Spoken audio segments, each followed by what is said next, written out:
Hi guys, Gabi from UiPath Hacks here.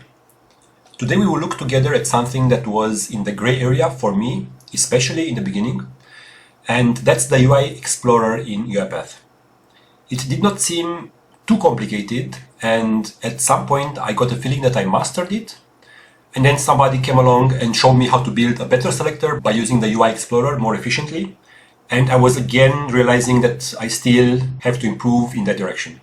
Hopefully today I will be able to shine some more light in this area for all of us, me included.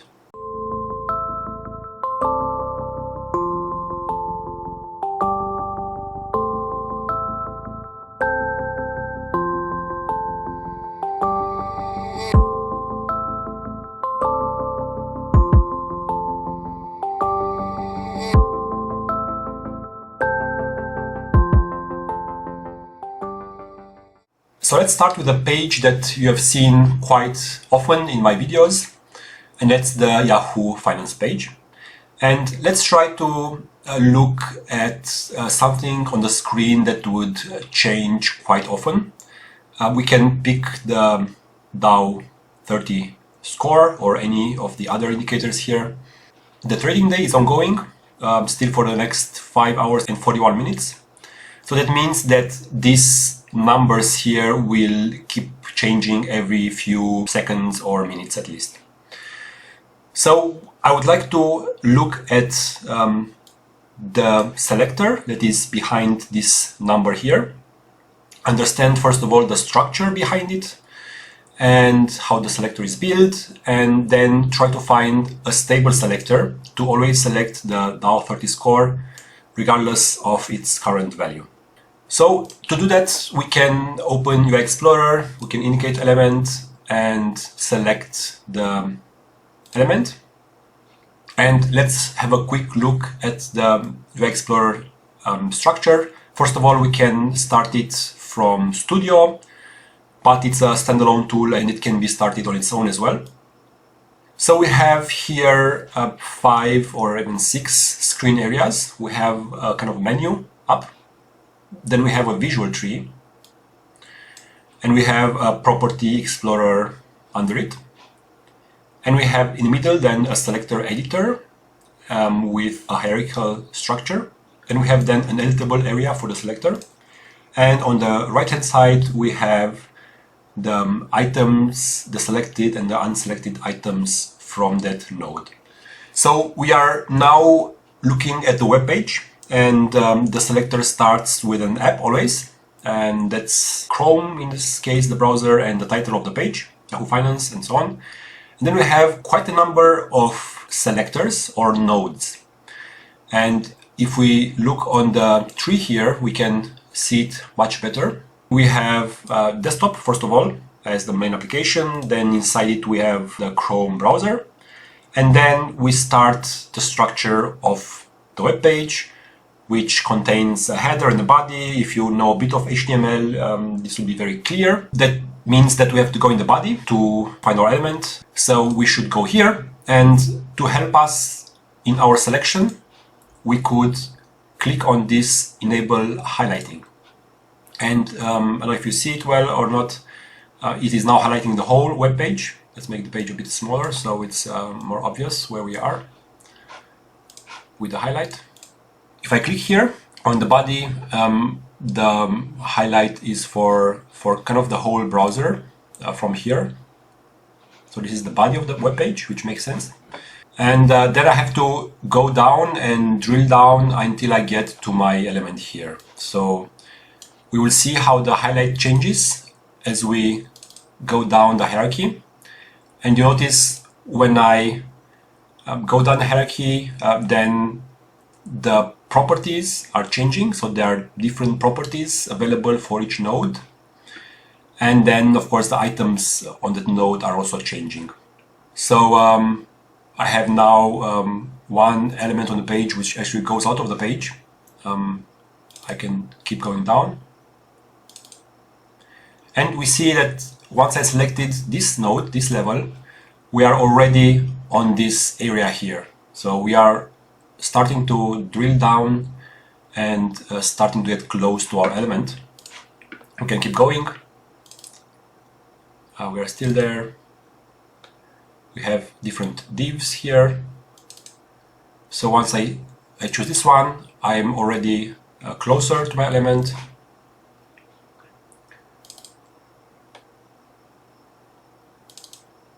So now I'm even closer. I'm focusing closer to my elements here. So let's jump a few levels, just to get faster. So now I'm already very close. I have selected this box here, and where I have just about 3 or 4 elements in it. And I can select each one of them, and this is the one, the kind of the title.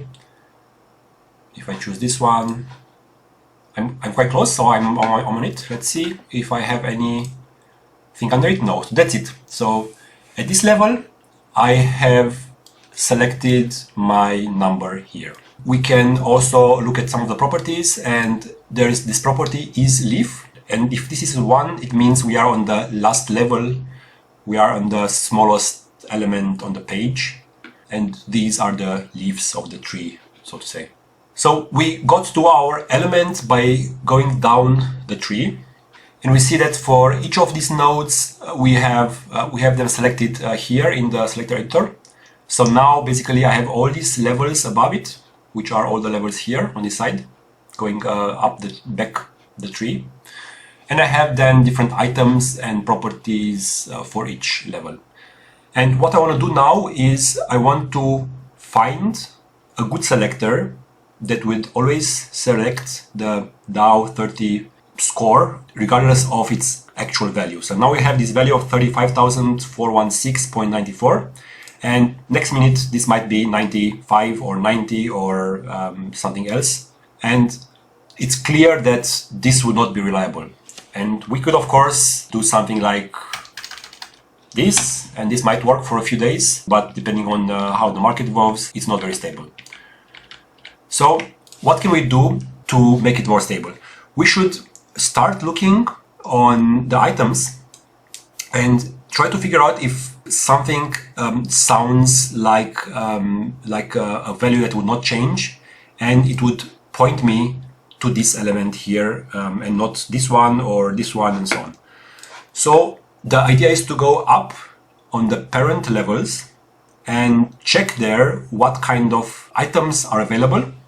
Because on this level, I'm looking here, I have the AA name, which is the actual value, will change. I have a parent ID, and you see this points me up to the parent, which could help a bit, but more of these elements have the same parent. And then I have a class, which looks a bit strange, might be unique, but I'm not sure. A very long CSS selector, doesn't look very good. Inner text, same as AA name, again will change, is dynamic. isLeaf, good, but I have other leaves as well, so this is not the only leaf here. Parent class could help, but not just by itself.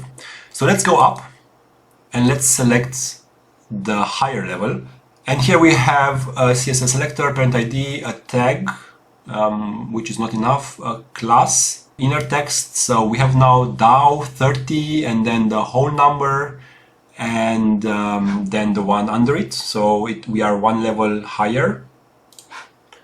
So we see the whole or the 3 values here, and this is already nice because we know, so this value will change, the value under it will change, but the Dow 30, the title, will stay there. So we could already think about maybe using here an asterisk and keeping like the Dow 30 part for inner text, but we can look higher. And here we have an ID, parent ID, and we see in the unselected items here the area label, which is Dow 30. So we can select this node and select the area label here as Dow 30. So this is basically saying I want to select, I could take out the CSS selector, for example, and this is basically saying, and we also go here and take out the AA name. This is saying let's go to the level where we have the area label called Dow 30, and then we have the parent ID and IDX and tag.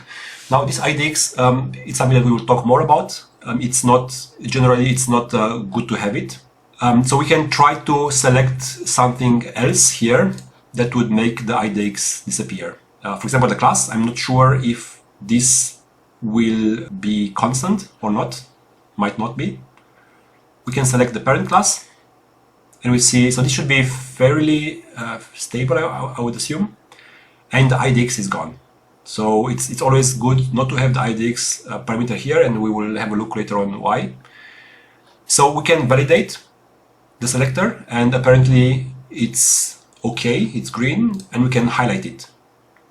And it finds here the right one.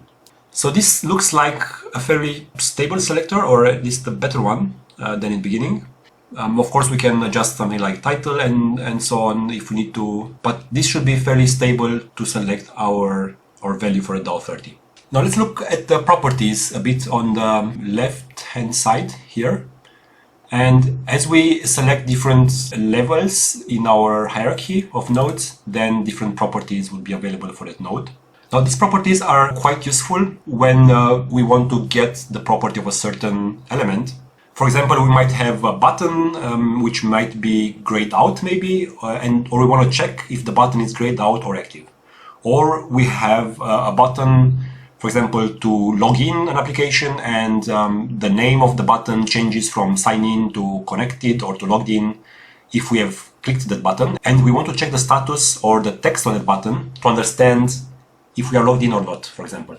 And that can be done by getting a value of some of these attributes over here. So let's go to Studio, and I have here a get attribute activity, and I'm trying to get the PID attribute of the DAO 30 value. So let's indicate on screen again what I want to get.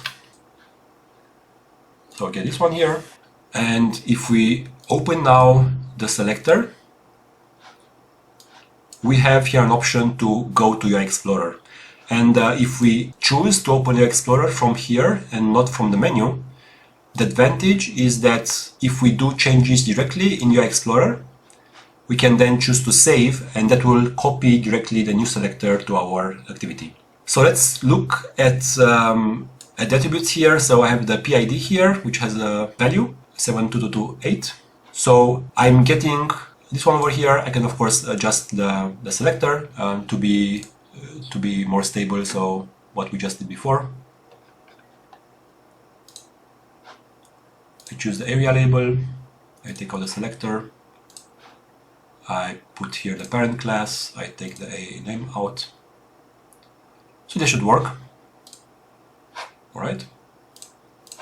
And I can say save. And this should get me the attribute PID.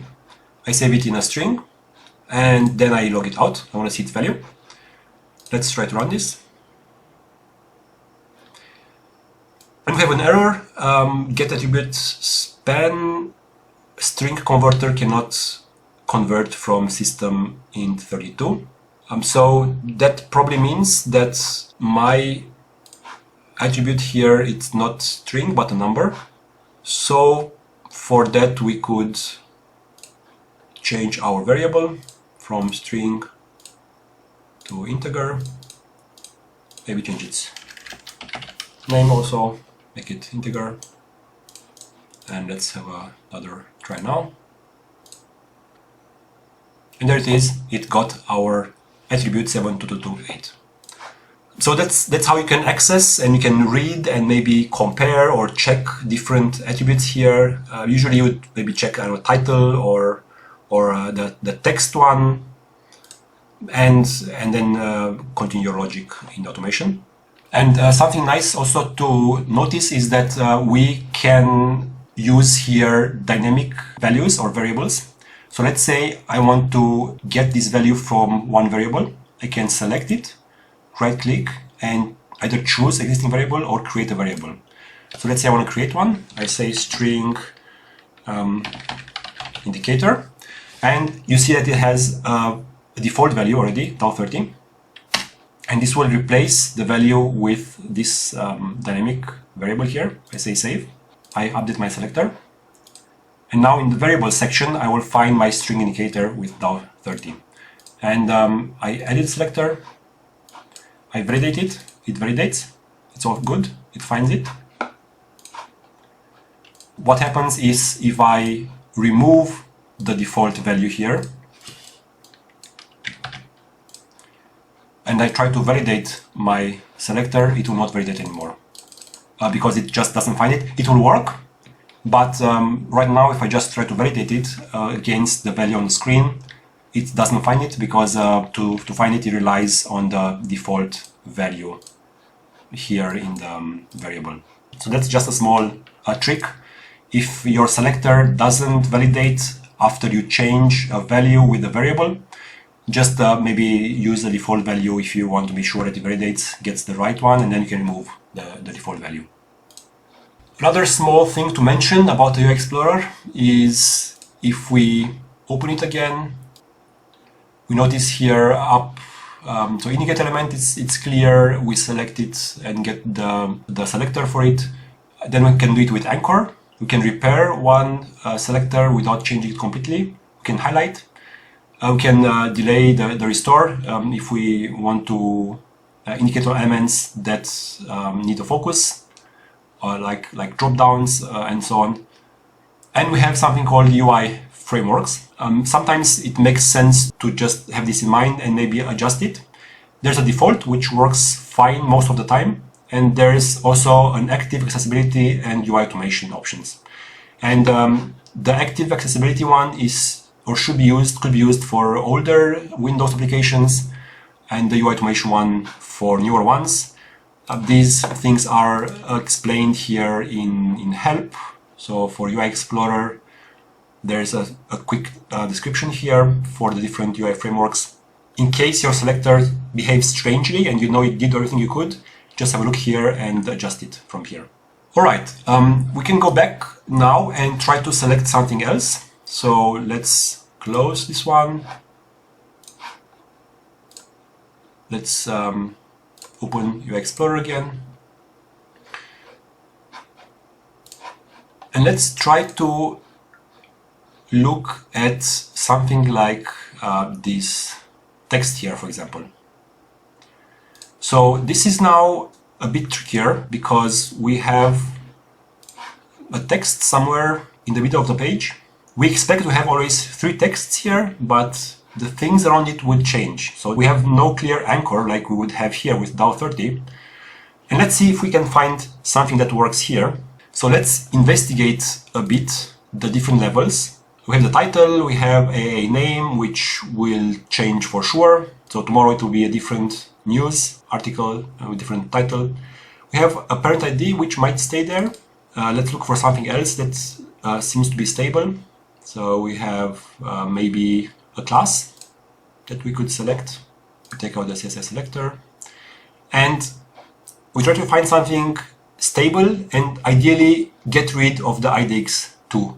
So in principle, the issue with IDX, with this attribute, is that this attribute is used to distinguish elements with the same selector based on their order in the interface hierarchy.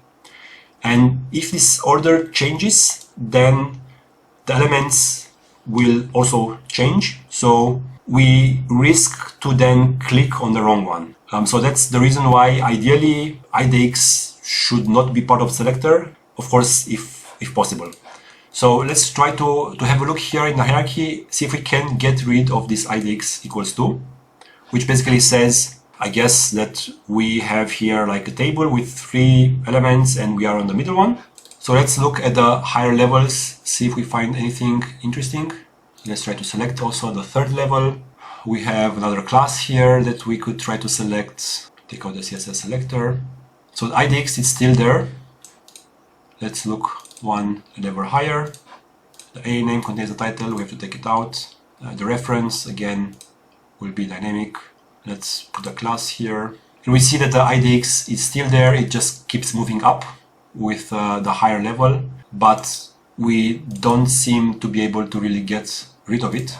Even if we select here more levels and maybe things like class or parent class, the IDX still stays there. So I'm not sure if in this case some of you would manage to get rid of this IDX for the title here. It would be really interesting if you would try it out and give us a solution.